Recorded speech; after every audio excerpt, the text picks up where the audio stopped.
Okay, awesome. Hey everyone, welcome to this episode of the Retention Club. Today I have with me Thomas, who is a CS thought leader. We've already had a ton of insightful conversations before this. Right now, he's consulting as a CS thought leader with a bunch of B2B folks in the scale up stage. So, hey Thomas, how are you doing? It's so nice to have you on today. Very well. Thank you very much for having me. I'm really excited to talk to you today about a couple of things that really do matter, I think, for the community, but also I think for a lot of companies who want to scale up their CS function. Yeah, for sure. So let's just get into it, right? Amazing background. You've obviously built and scaled post sales functions across multiple industries, right? Not just SaaS, but media and insights as well. How has your diverse background really shaped how you're approaching customer success? Yeah.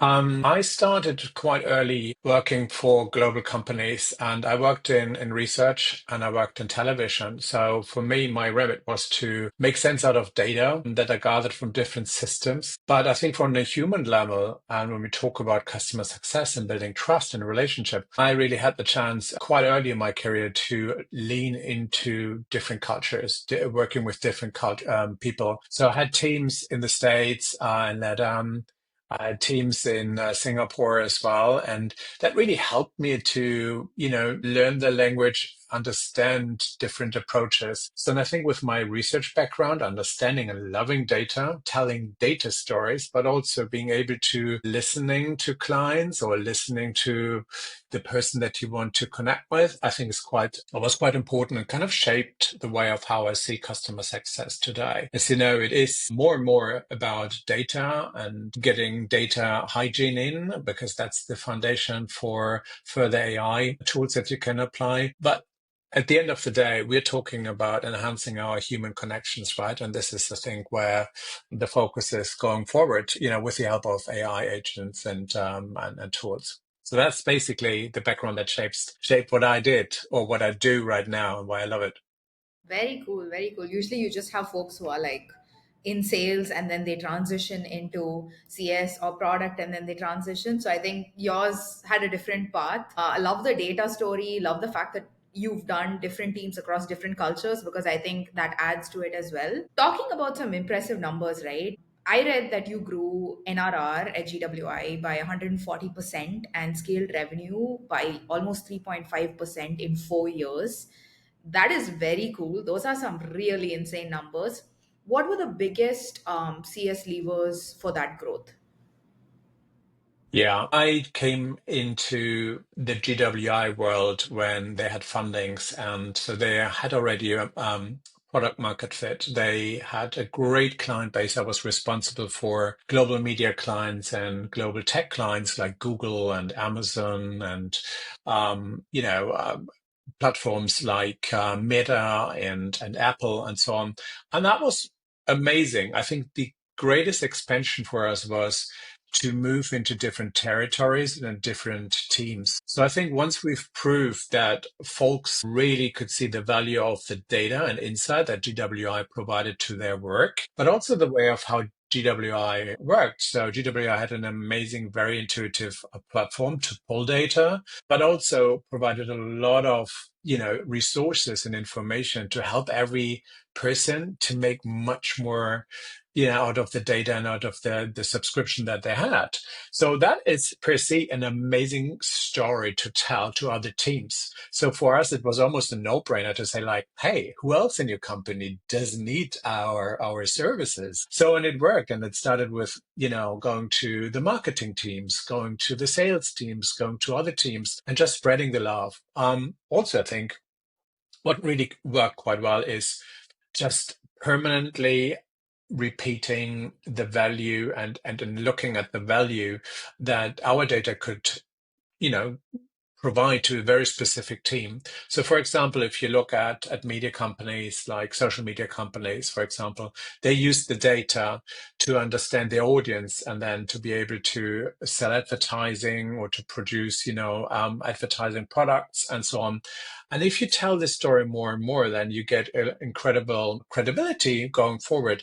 And as I said, this was basically the drive of this high growth period Yeah. that I was happy to join and happy to be on. Amazing. I think you're one of the first guests on the Retention Club who very specifically has worked this extensively with companies at this scale, right? Like mid market, enterprises. I'm curious to know, how is CS as a function or even customer engagement set up differently at companies of this scale? Yeah, I mean, it depends, who you, in which stage your company and your client is basically, So I think if you think about it, when I started at GWI, there were mostly, I would say, mid-market companies and some few enterprise clients. If you understand that you need to expand, for example, you automatically, as I said, are going to speak to different teams. So you need to operate differently. So, for example, if you work for a big enterprise company, you cannot just have one AD or one AM or one CSM on this account. You need to have a proper team.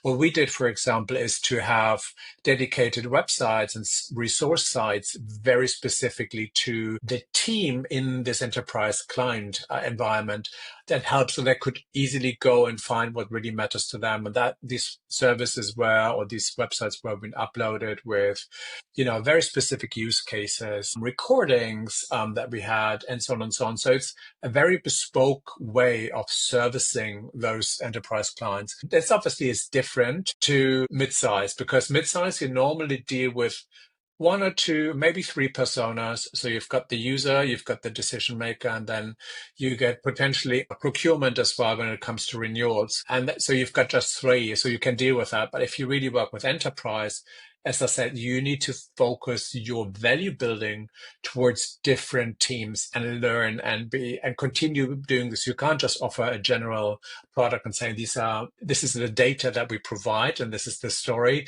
Take it and grab it. You need to kind of tailor it. It's basically having sub clients under one client, and this is how it could work. Right. No. So I absolutely think the key thing that you're talking about there is personalization. The one size fits all approach is not really going to work. So just talking about personalization and actually engaging customers and engaging the right stakeholder the right way, right? What do you think is the best way to engage customers today? What do you think is the best channel? Do you think it's email? Do you think it's picking up the phone and calling them? Do you think it's in-app? What do you think about that? It's what the client picks. If the client said, "Hey, I love to prefer working with you via Slack because that's easy if I just have something." If they think, it's an email, if they like in-person meetings, then that is something, you're happy to do if you can. Obviously, you can't do this with everyone. You need to scale, you need to prioritize ruthless. So, but I think this exercise is really good to just find out what is the preferred way of communicating with clients. And then it naturally falls into what you can afford and what you can offer as well. As I said, it's a two-way street, isn't it? But I think starting with the client side and their needs is quite important, because otherwise you will not get your message across and you will not be able to listen to this client appropriately. So you're already defining, or you're creating a relationship that starts to have cracks, and you don't want that. So always start with what's their preference.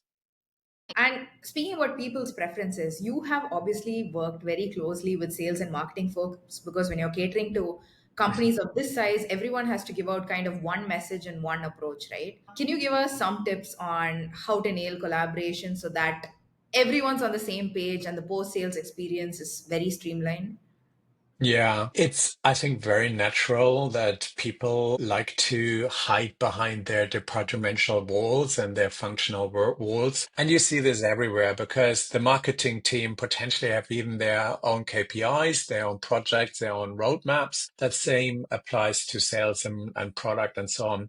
So I do think that there's a huge opportunity in customer success to be proactive and to tear down these walls and proactively have meetings to make sure they are connected. So I'll give you one example. What I'd like to do is having regular CS and sales meetings on the ICP. So going back and knowing, okay, we've got yellow clients, green clients, and red clients, for example.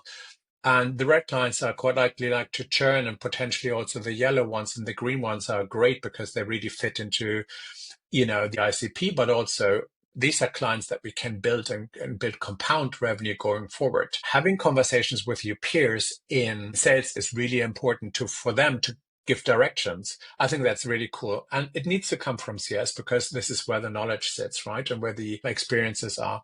With product, I love to have agreements with products, almost like a contractual situation with product. I think they need to be involved in any roadmap development. Some product leaders don't like to hear this. But for me, it's a one go-to approach, and we all need to work towards the same North Star. That could be a metric, that could be a rollout, that could be a value definition. But if we don't really do this together, then then it doesn't work. I love to take folks from sales or from marketing or even product with me to clients, or send them across, or have them at client events, for example, for them to learn. That's so super important. They're part of the team. And again, if we don't do the first step, if we don't really infuse them with what's happening, then they don't really can do their perfect jobs that they're supposed to do. No, absolutely. And I think you spoke a little bit about proactivity here, right? What do you think is the best way to equally balance out? Obviously, there's certain bits to engagement that need to be proactive, and then there are certain bits that you just can't predict, right? They're reactive. How do you approach that? Like, how do you balance that out? It's important to do regular check-ins. So I think as a manager, like a CS leader, you should have regular weekly meetings with your direct reports on seeing what's happening, getting a fresh sense on what is really coming up, what are the fires that are popping up, where do you need to be super, super, prioritizing cases, where can you just continue to be reactive. It normally starts with having a segmentation, right? And you have a segmentation by different approaches. That could be the company side, it could be the way of the products that you deliver, the value that you deliver, and so on and so on. But I think at the end of the day, you need to have regular check-ins to really prioritize for the week ahead and just think like what's important and what's urgent.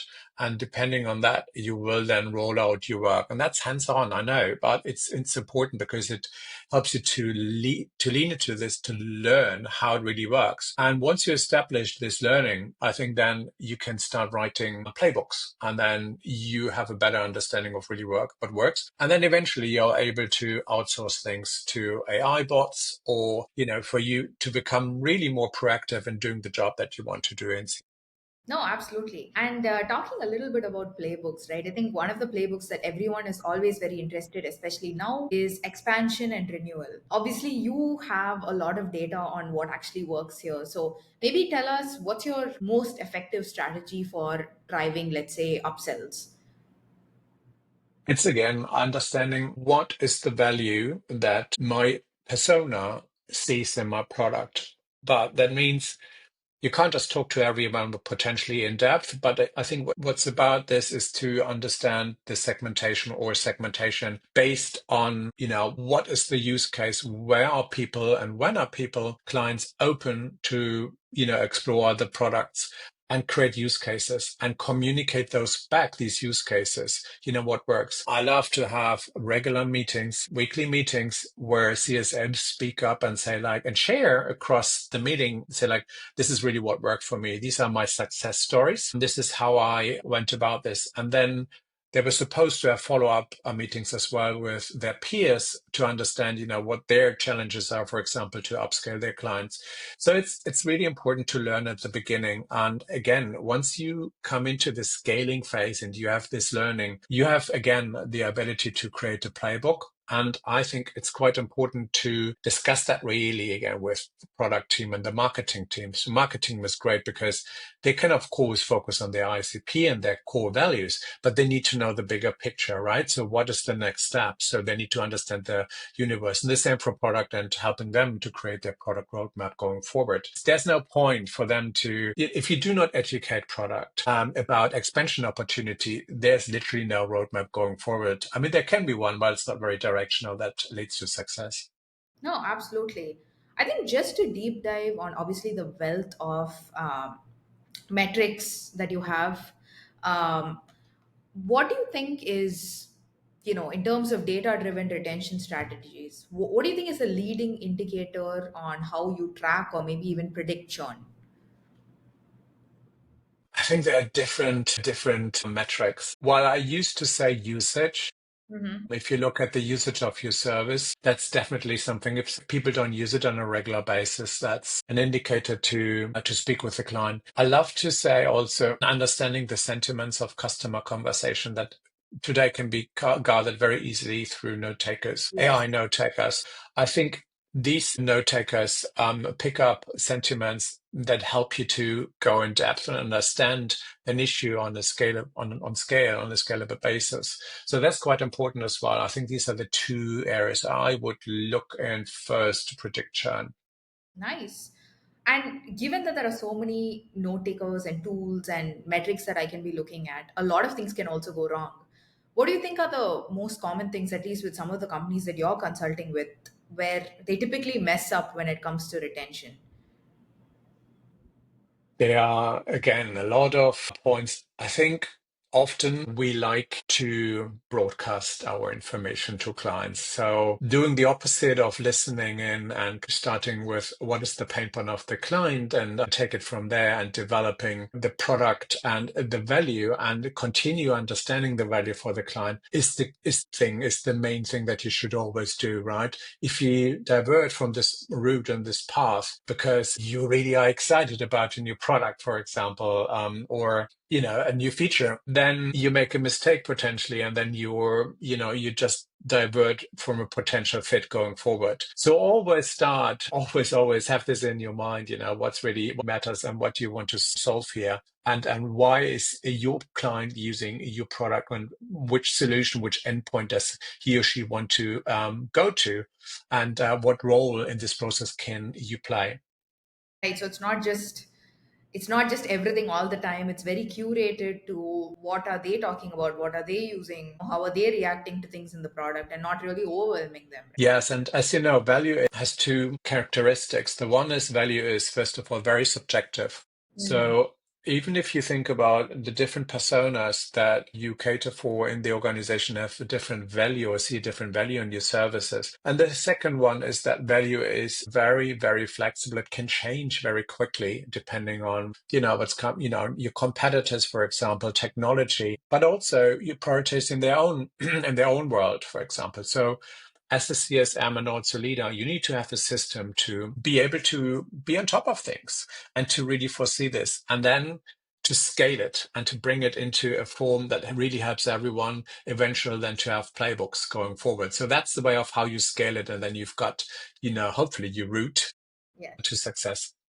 No, absolutely. So just starting to move a little bit towards AI, something that you're obviously very excited about. You've got a lot of experience with it. You've done a whole bunch of AI strategies specifically for GTM. And I think one of the key places where AI will play a role in CS is digital CS. What are your thoughts on what are the key components to a digital scalable digital CS strategy according to you? Yeah, I think you need to have an AI strategy in place, in particular, for digital CS. So how can you use AI agents?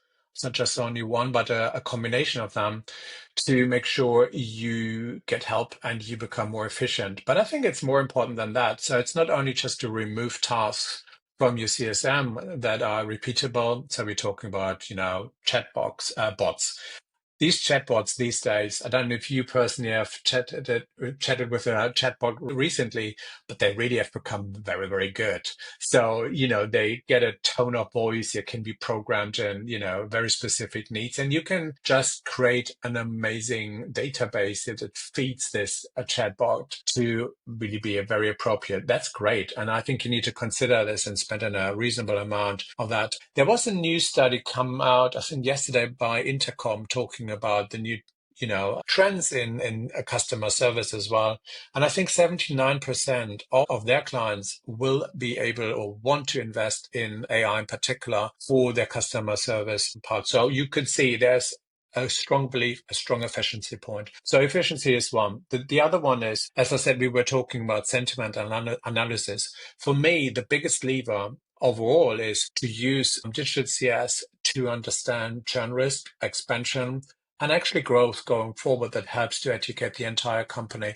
So when we talk about different AI agents and not only the ones that support the bot technology, for me, it's important to really look at other factors as well that can be any touch point that we gather. That could be through a chat box, could be personal, could be through a call. And that needs to be also come into, I call it customer intelligence hub. So basically a co-pilot that can be used by CSMs that digest all this information and helps not only the CSM, and their managers, but for example, also the C level to understand very quickly with a dashboard what's going on, the health of the company, the health of the client base, where are the issues and what is that related to. That is all part for me of, that starts in the digital CS or in this work. So you see, it's going to be very transformative. And we need this, of course, to free up more space for us to nurture this connection, this human connection. So it's all about, helping us to free up space and to just not only get rid of tasks that we don't want, but really just become much more productive and much more efficient. Absolutely. I think one of the things you mentioned is yes, things are evolving so quickly. I think AI agents are becoming so much more context aware that they're actually able to do a really good job of getting us resolution or whatever it is. And we're leveraging some of that at Kale as well. So I know how fast things are changing. But I think one thing that's really important is that they're only going to be as good as the data that they're going to get, right? And you're obviously someone who's developed OKRs and data models for tracking growth. What do you think is the key to setting the right CS metrics? Because I feel like that's something that a lot of people mess up very easily. Yeah, it's interesting. I were posting questions to my followers on LinkedIn and asking what is their key metric, right? And I was hoping that there's an equal balance between a lot of metrics. And that is actually right. And this is the outcome because it depends on the stage growth. That's the first one of the company.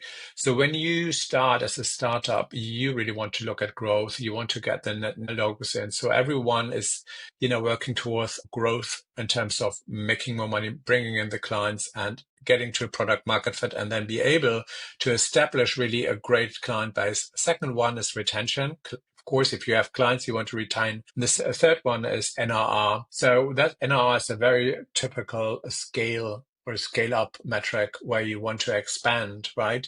And finally, you want to go and aim for profitability. So Hmm. profitability is all about bringing in the cost side, and that what you've proven as the service that you can deliver, needs just to become a little bit more efficient. So you dial a little bit on the cost side to make the profitability to get it to better profitability. So again, you start with growth, a GRR, NRR, and then profit. So this is for me the chain, and depending on the stage, as I said, there's no general one. I think you hear sometimes people in CS saying like, "Oh, my favorite one is NRR," but NRR is really just looking at scale up companies going forward. So you need to just look at this. I personally like to look at all four and just where we are. Right. Okay, so you've told us a little bit on what are the right CS metrics to look at. I think it's time to ask you to give us a peek into what's your current CS tech stack look like? And also, how do you choose the right tools for scaling CS?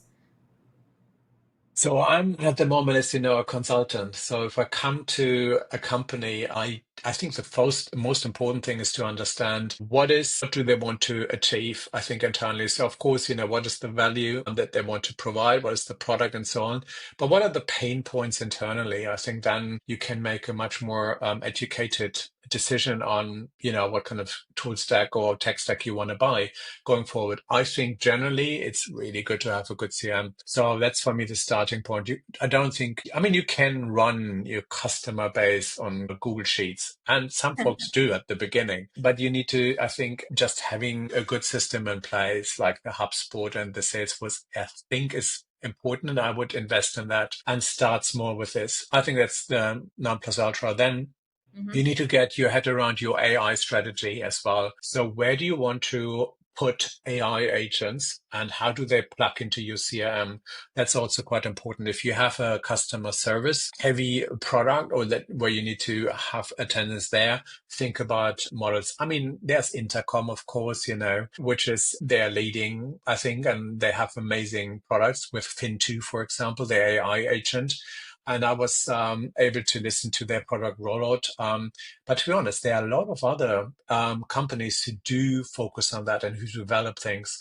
I think it's important if you think about your AI, sorry, about your tech stack, that you have the bigger picture in mind. I envision having my dashboard, as a in go-to-market, and that shows you ideally, your key metrics, but also you'll be able then to drill down to what really matters. So if you're, for example, a chief revenue officer, then you can see, what's happening really in your sales, in your pipeline, and so on. If you are a CCO, you can really see the stage of your segments, your client segments, what's working, your churn risk, your expansions, and then your forecast as well. That's great too. And for marketing, it's a different thing. So ideally, you want to think about a go-to-market tech environment basically that you contribute towards. So it's also important to just check with folks.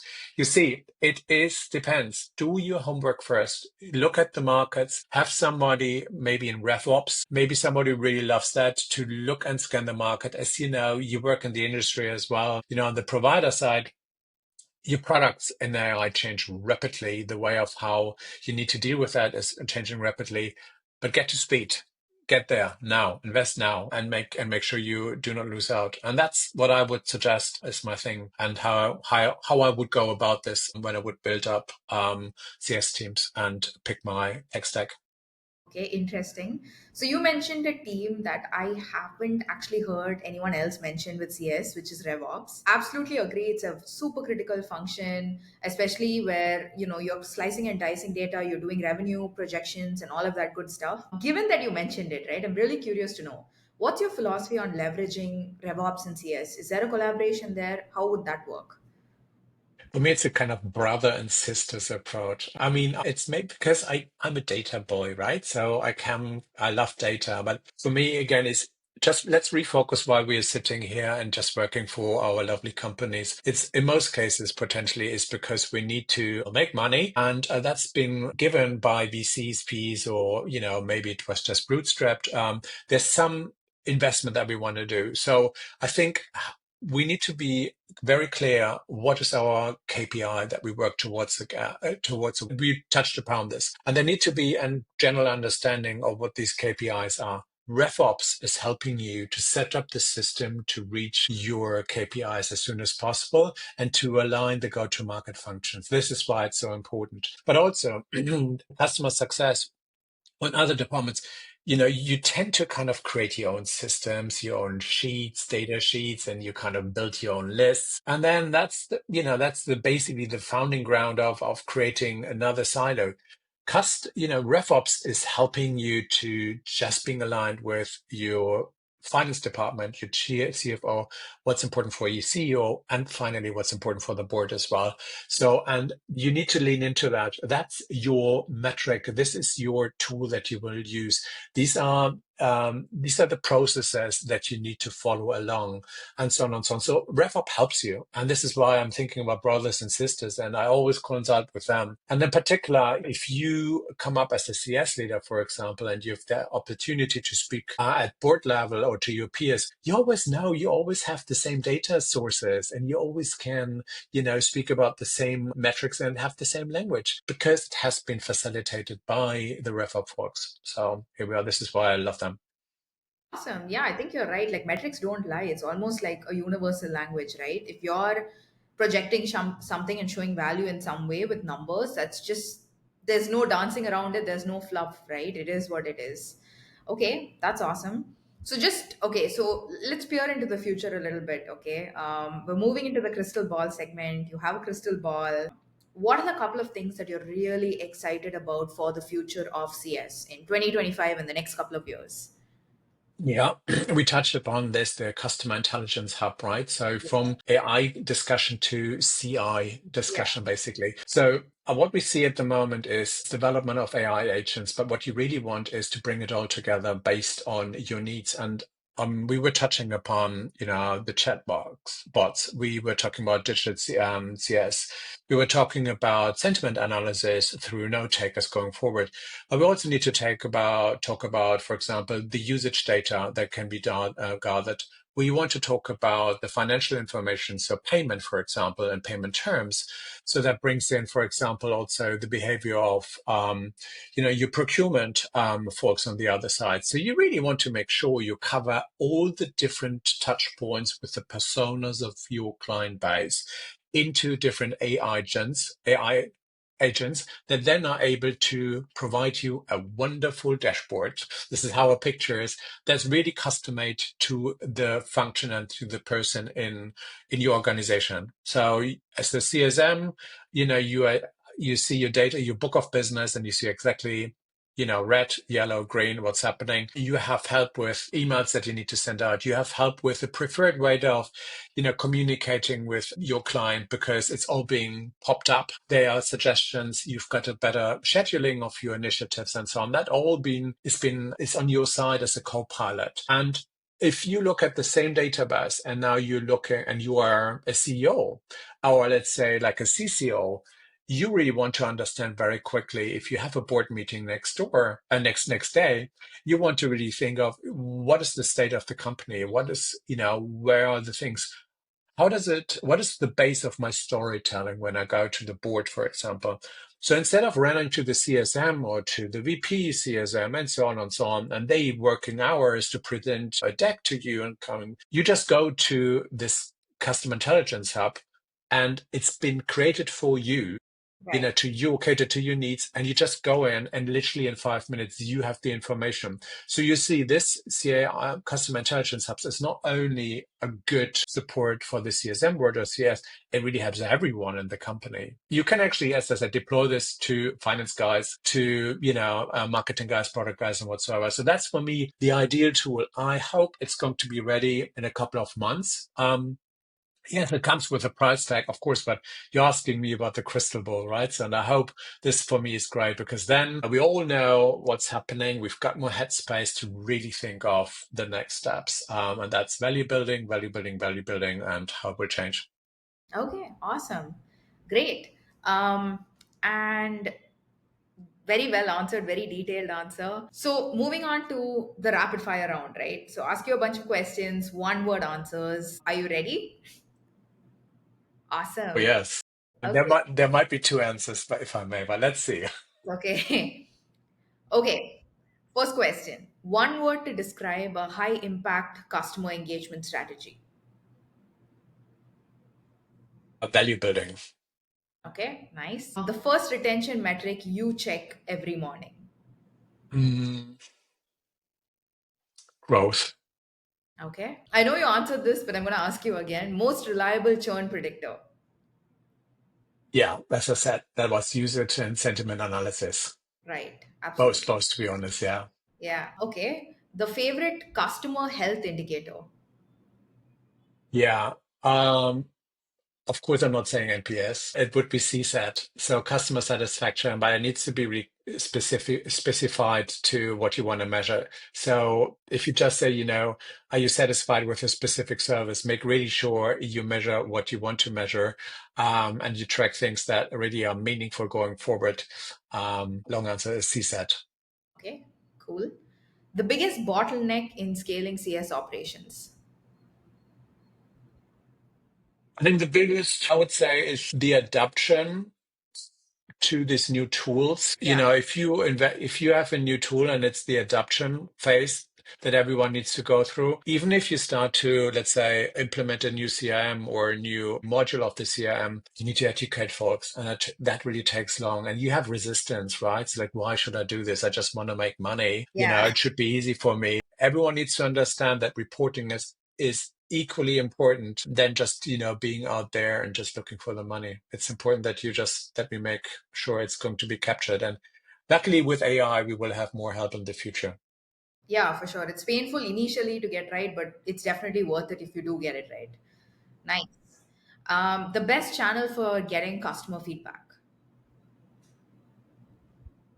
The best channel for getting customer feedback, I would say, it's the channel again that the client prefers. I personally like in-person meetings Okay. because in-person meetings, I know it's very luxurious because you can't always have in-person meetings, in particular if you operate global. But the thing is, again, in-person meeting enables you to just go deep and have a real conversation and True. just get more shades of what's happening. So that prevents you ideally, or get the feelers out to prevent churn even better, and just really foster your relationship. This is why I love it so much. No, absolutely. Okay, one automation tool you wish existed.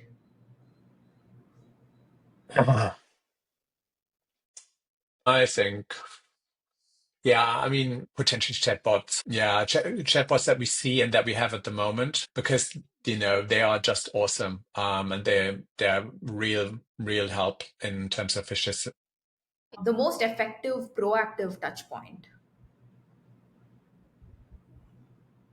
Having a call, getting people, on a call at least. I think Great. that's effective. Creating a communication like a feedback channel, that's important, and not just sending out messages and broadcast. Okay, the last question. I know you obviously mentioned the ideal tool for you, but out of all of the folks that you're consulting with now, and just generally all of the tools you've interacted with, a CS tool that you cannot personally live without currently is. Salesforce. Okay, nice. Okay, awesome. Great. Well done. Those were all the questions. Very interesting answers.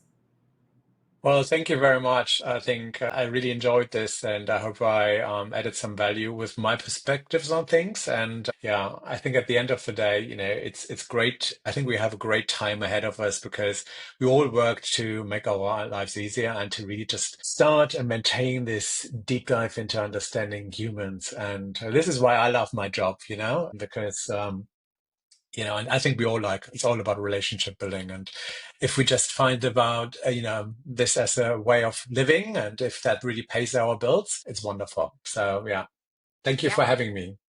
it was amazing having you, and that was really well said. And have an amazing year ahead. Awesome. Thank you. You too.